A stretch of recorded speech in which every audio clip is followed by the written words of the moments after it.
வணக்கம். இலங்கை செய்திகளுக்காக நான் ஹரிணி. முதலில் தலைப்புச் செய்திகள். இலங்கையை அண்மித்த கடற்பகுதியில் பெருந்தொகையான போதைப் பொருளுடன் பயணித்த படகை கைப்பற்றிய இலங்கை காவற்படை. யாழ்ப்பாணத்தில் தமிழில் உரையாற்றியுள்ள வெளிவிவகார அமைச்சர் விஜித ஹேரத், நாட்டில் தேசிய பொருளாதாரத்தை பலப்படுத்துவதற்கு கிடைத்த வாய்ப்பை எம்மை தவிர வேறு எவராலும் சரி செய்ய முடியாது என சுட்டிக்காட்டிய ஜனாதிபதி. இனி விரிவான செய்திகள். இலங்கையை அண்மித்த கடற்பகுதியில் பெருந்தொகையான போதைப் பொருளுடன் பயணித்த படகொன்று கைப்பற்றப்பட்டதுடன் அதிலிருந்து 6 பேர் கைது செய்யப்பட்டுள்ளதாக இலங்கை காவற்படை தெரிவித்துள்ளது. இலங்கை கடற்படையினரும் போதைப் பொருள் ஒழிப்பு பணியகத்தினருமா முன்னெடுத்த விசேட சோதனை நடவடிக்கையில் குறித்த படகு இன்றைய தினம் கைப்பற்றப்பட்டுள்ளது. குறித்த படகு தற்சமயம் திக்கோவிட்ட மீன்பிடி துறைமுகத்திற்கு சந்தேக நபர்களுடன் அழைத்து வரப்பட்டுள்ளதாக கடற்படை ஊடக பேச்சாளர் தெரிவித்துள்ளார்.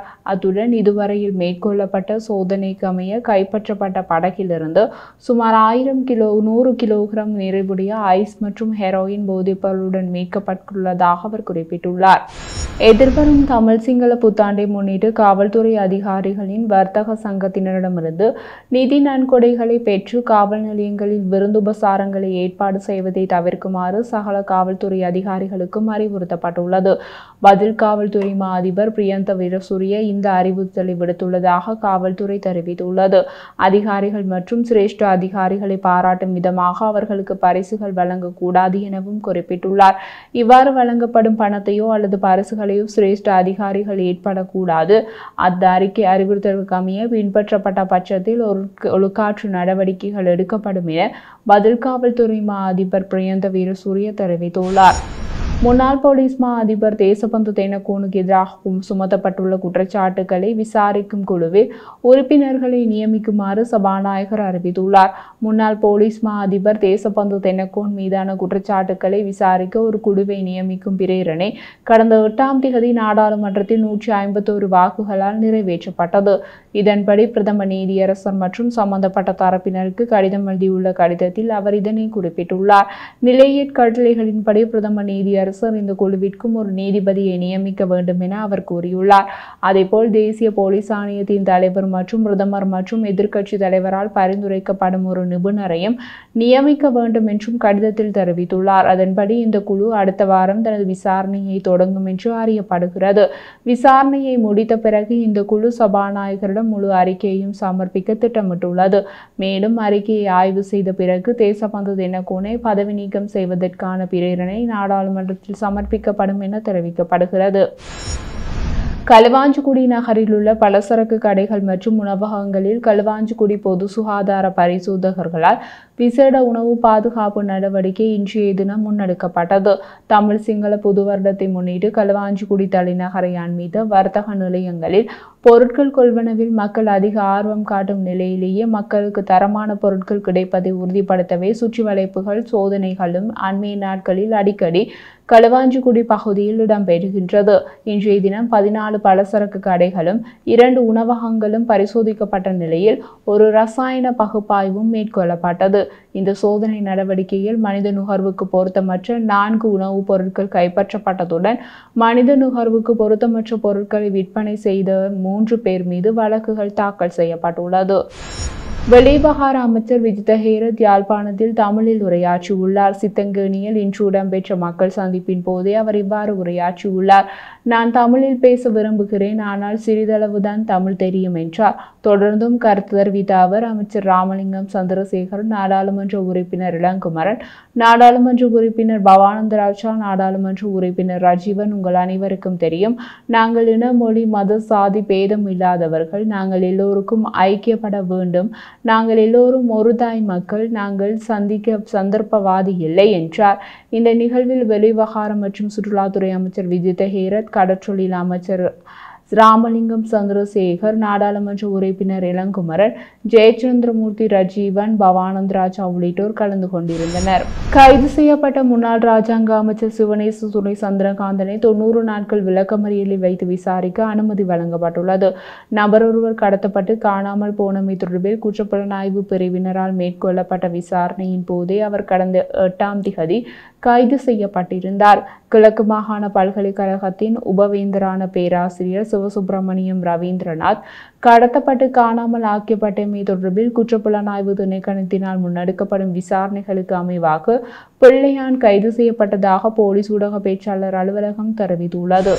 ஜனாதிபதி அனுரகுமார தலைமையில் தேசிய மக்கள் சக்தியின் வெற்றி நமதே ஊர் எமதே மக்கள் பேரணி தொடர் கண்டி மஹியாவை பகுதியில் இடம்பெற்றது. இதில் உரையாற்றிய அவர், நாட்டில் தேசிய பொருளாதாரத்தை பலப்படுத்துவதற்கு எமக்கு பல தசாப்தங்களுக்கு பின்னர் வாய்ப்பு கிட்டியுள்ளது. நாம் அதற்கான நடவடிக்கைகளை மேற்கொண்டு வருகிறோம். எம்மை தவிர வேறு எவராலும் அதனை செய்ய முடியாது.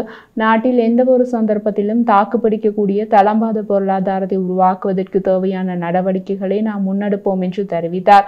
அங்கு தொடர்ந்து உரையாற்றிய ஜனாதிபதி, அமெரிக்காவினால் எடுக்கப்பட்ட வரி கொள்கை தீர்மானம் காரணமாக எமது நாட்டின் பொருளாதாரத்தில் தாக்கத்தை ஏற்படுத்தியிருந்தது.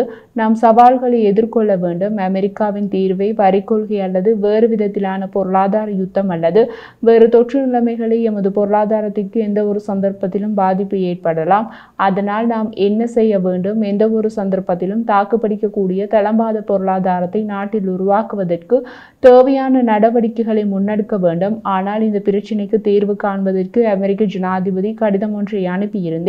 அது கிடைத்துள்ளது என நமக்கு தெரிவிக்கப்பட்டது. அது தொடர்பில் எடுக்க வேண்டிய தீர்மானங்கள் பற்றி திரைசேரியின் செயலாளரும் முன்மொழிவுகளை முன்வைத்துள்ளார். இதே போன்று நாம் சர்வ கட்சிகளின் தலைவர்களுடன் கலந்துரையாடி அவர்களின் கருத்துக்களையும் கேட்டறிந்தோம். அமெரிக்காவினால் விதிக்கப்படும் வரி சுனாமிக்கு எமது நாடு பாதிக்காதவாறு நடவடிக்கை எடுப்போம். அனைத்து எதையும் எதிர்கொள்ளும் நடவடிக்கை எடுத்துள்ளோம். இருதரப்பும் தொடர்பில் நாம் செயற்பட்டு கொண்டிருக்கின்றோம். மீண்டும் நாட்டில் தேசிய பொருளாதாரத்தை பலப்படுத்துவதற்கான நடவடிக்கைகளை மேற்கொண்டு வருகிறோம். இந்த பயணத்தையே எதிர்காலத்தில் நாம் முன்னெடுக்க வேண்டும். இதனை விட வேறு எந்த பயணத்தை முன்னெடுப்பது? எம்மை தவிர வேறு எவராலும் இதனை முன்னெடுக்க முடியாது. இந்த நாட்டின் எதிர்காலத்தினை பாதுகாப்பான பயணமாக மாற்றுவதற்கு நாடு பல தசாப்தங்களுக்கு பின்னர் விழித்துள்ளது என்றார். வவுனியா குருமன்காட்டு சந்தியில் இன்று காலை வவுனியா போக்குவரத்து போலீஸ் பொறுப்பதிகாரி தலைமையிலான போலீஸ் தமிழ் மொழியில் தண்டப்பத்திரம் கோரிய சாரதியை தலையைப்படுத்தி இழுத்து கையை பிடித்து அமுக்கி முச்சக்கர வண்டியில் ஏற்ற முற்பட்டமையால் பதற்ற நிலை ஏற்பட்டுள்ளது. சம்பவம் தொடர்பில் தெரிய வருகையில் வாகன சாரதி ஒருவர் வர்த்தக நோக்கத்திற்காக குருமன்காட்டு சந்தையில் வாகனத்தை நிறுத்தியுள்ளார். இதன்போது வாகனத்தை அவ்விடத்திலிருந்து அகற்றுமாறு போக்குவரத்து போலீசார் தெரிவித்துள்ளார். எனினும் வர்த்தக நிலையத்திற்கு பொருட்களை இறக்குவதனால் சிறிது கால அவகாசம் தருமாறு வாகன சாரதி கோரிய சமயத்தில் போக்குவரத்து போலீசார் வாகன திறப்பினை எடுத்துக்கொண்டு சென்றுள்ளனர். இதன்போது வாகனத்தினை நிறுத்த தடை செய்யப்பட்ட இடத்தில் வாகனத்தை நிறுத்தியமை என சிங்கள மொழியில் போலீசார் தண்டப்பத்திரம் வழங்கிய சமயத்தில் எமக்கு என்ன குற்றம் என தெளிவில்லை. எனவே தமிழ் மொழியில் தண்டப்பத்திரம் கோரியதால் வாகன சாரதி போக்குவரத்து போலீசாரிடையே வாய் தகராறு ஏற்பட்டுள்ளது. அதன் பின்னர் அவ்விடத்திற்கு வருகை தந்த வவுனியா போக்குவரத்து போலீஸ் பொறுப்பதிகாரி கடமைக்கு இடையூறு என தெரிவித்து குறித்த வாகன சாரதியினை முச்சக்கர வண்டியில் போலீஸ் நிலையத்திற்கு ஏற்றி செல்ல முற்பட்ட சமயத்தில் அவ்விடத்தில் பதட்ட நிலை ஏற்பட்டது.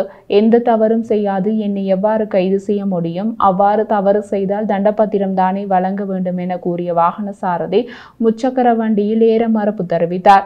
அதையடுத்து போக்குவரத்து போலீசார் குறித்த வாகன சாரதியை தலையை பிடித்து இழுத்து கையை பிடித்து அமுக்கி முச்சக்கர வண்டியில் ஏற்றி வவுனியா போலீஸ் நிலையத்திற்கு ஏற்றி சென்றனர். வாகன சாரதி மீது வவுனியா போக்குவரத்து போலீசார் வழக்கு தாக்கல் மேற்கொண்டு போலீஸ் தடுப்பு காவலில் வைத்துள்ளனர்.